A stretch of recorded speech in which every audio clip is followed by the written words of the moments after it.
श्वान के पापा को गोलू के पापा और मोया के पापा मिलकर प्लान करके शहर से दूर भेजना चाहते थे ताकि इसी बीच मोया के पापा उनके बिजनेस घर बार सब टेक ओवर कर सके।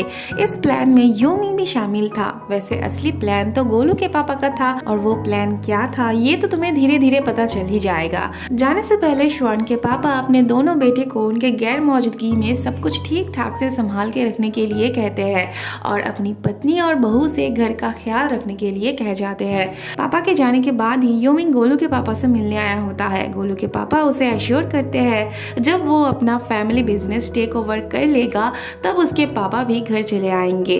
अगले सीन में हम देखते हैं टैंक के घर में आग लगने की इल्जाम में पुलिस श्वान को पकड़ के ले जाते हैं। ये था उस इंसिडेंट का फेक विटनेस जिसको गोलू के पापा ने हायर किया था। इस प्लान के बारे में भी यूमिंग को पता था। गोलू के पापा उससे पूछते हैं वो और श्वान एक साथ बड़े हुए थे तो उसे बाद में रिग्रेट तो नहीं होगा। यूमिंग ना कहता है। अब वो ना इसीलिए कहता है क्योंकि गोलू के पापा ने बहुत पहले उसके कान भरे थे ये कहते हुए कि श्वान उसके पापा का एडॉप्टेड बेटा नहीं बल्कि उनका खुद का बेटा है और वो भी उसके पापा के प्रेमिका के द्वारा।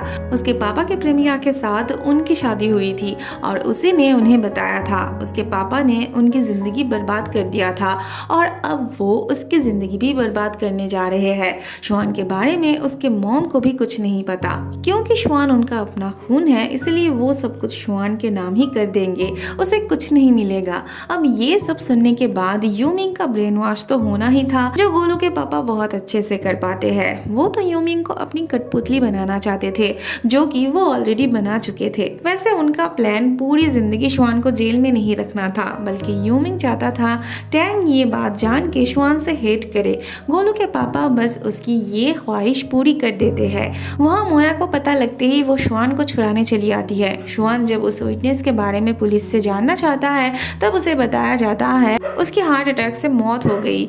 ऑब्वियसली श्वान को थोड़ा अजीब लगता है। बाद में वो टैंक के पड़ोसन से टैंक के घर आग लगने के बारे में पूछताछ करने आया होता है। टैंक दूर से उसे देख के चली जाती है। श्वान की मॉम अपने दोनों बेटे को सब संभालने के लिए कहती है।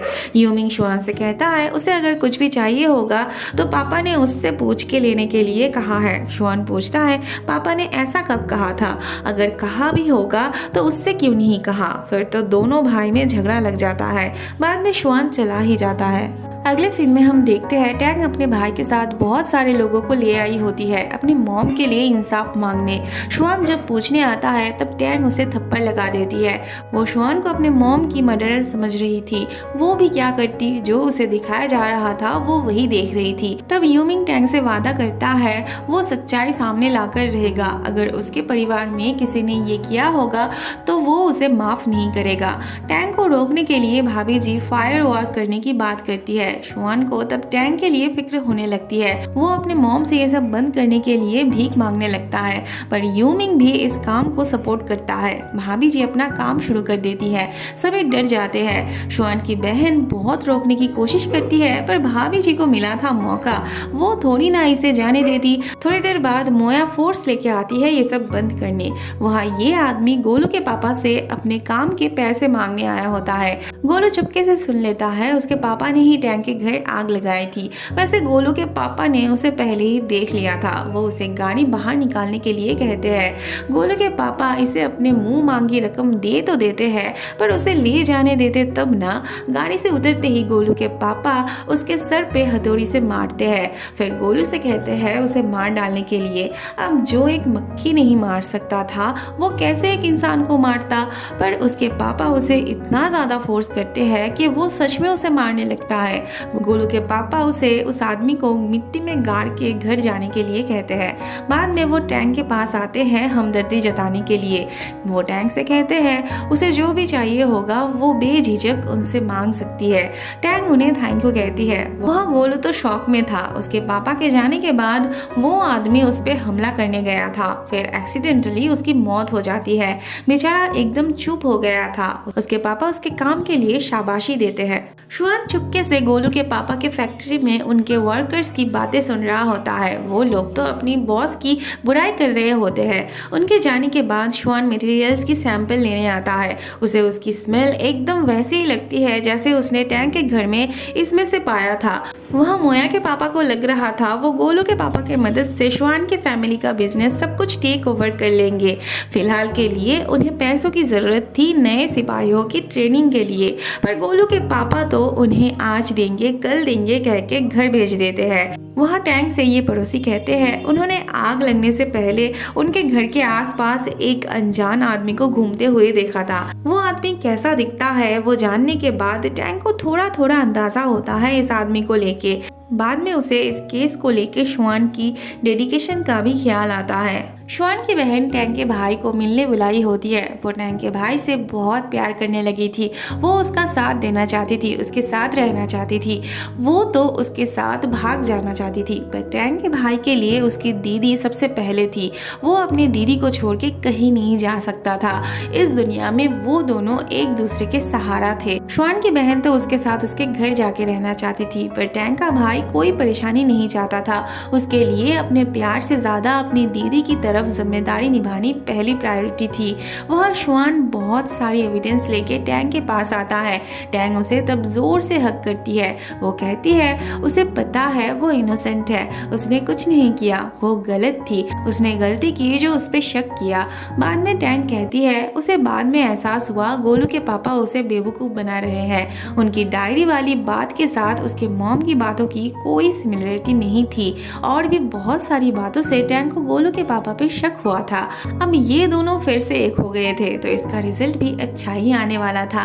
मोया के पापा से ये आदमी बार बार ट्रेनिंग के पैसे मांग मांग के उन्हें परेशान करके रखा था। मोया को ये एहसास हो गया था कि वो श्वान के दिल में कभी भी जगह नहीं बना पाएगी, पर वो उसे सफर करते हुए भी नहीं देख सकती थी। वो अपने पापा से श्वान और टैंक की मदद करने के लिए कहती है। उसके पापा से ज्यादा तो वो इंटेलिजेंट थी। मोया समझ रही थी कि गोलू के पापा उसके पापा को ट्रैप में डालने की कोशिश कर रहे हैं, इसीलिए वो अपने पापा से गोलू के पापा से दूर रहने के लिए कहती है। उन्हें मदद करने से, उनसे हाथ मिलाने से मना करती है। उसके पापा को भी अपनी बेटी की बातें जायज लगती है, वो भी सोचने लगते हैं। गोलू के पापा टैंक से उसका फॉर्मूला खरीदना चाहते थे। अब टैंक को उनका इरादा बहुत अच्छे से समझ आ गया था, इसलिए वो भी चालाकी के साथ उनसे बात करने लगती है। गोलू के पापा उसे मजाक मजाक में कहते हैं कि उसे उनका ये फैक्ट्री, उनका जमीन जायदाद चाहिए इसके बदले। तब टैंक सीरियस होके कहती है तब तो उसे सोच के देखना पड़ेगा। गोलू के पापा तब हंसी मजाक में बात को उड़ा देते हैं और उसे बस ऐसे ही सोच के देखने के लिए कहते हैं। वहाँ यूमिंग वर्कशॉप आके देखता है कोई भी काम पे नहीं आया। असिस्टेंट से उसे पता चलता है सैलरी ना देने की वजह से वो सब स्ट्राइक पे बैठे हैं।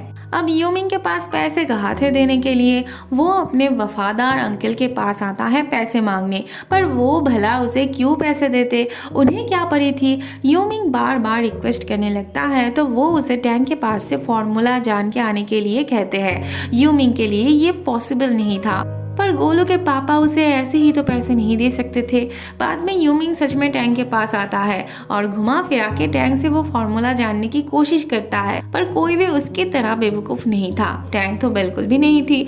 वो भी उसके ऑफर को रिजेक्ट कर देती है और दोबारा इसके बारे में वो बात नहीं करना चाहती है। अगले सीन में हमें गोलू के पापा की सारी प्लान समझ में आ जाता है। ये गोलू के पापा से हाथ मिला के मोया के पापा को बर्बाद करना चाहता था। गोलू के पापा के पास तो पुलिस का भी सपोर्ट था। उनके कहने पर ही मोया के पापा से बार बार ट्रेनिंग के पैसे मांगा जा रहा था। गोलू के पापा इन्हें कहते हैं श्वान के पापा को वो दोबारा इस शहर में नहीं देखना चाहते हैं। श्वान के पापा फिलहाल के लिए गोलू के पापा के ट्रैप से बच निकले थे। उन्हें अब कैसे भी करके घर पहुंचना था। वह श्वान की मॉम रो रो के उसे टैंक से ब्रेकअप कर लेने के लिए कहती है। उन्हें अब यूमिंग से ज्यादा श्वान पे भरोसा था।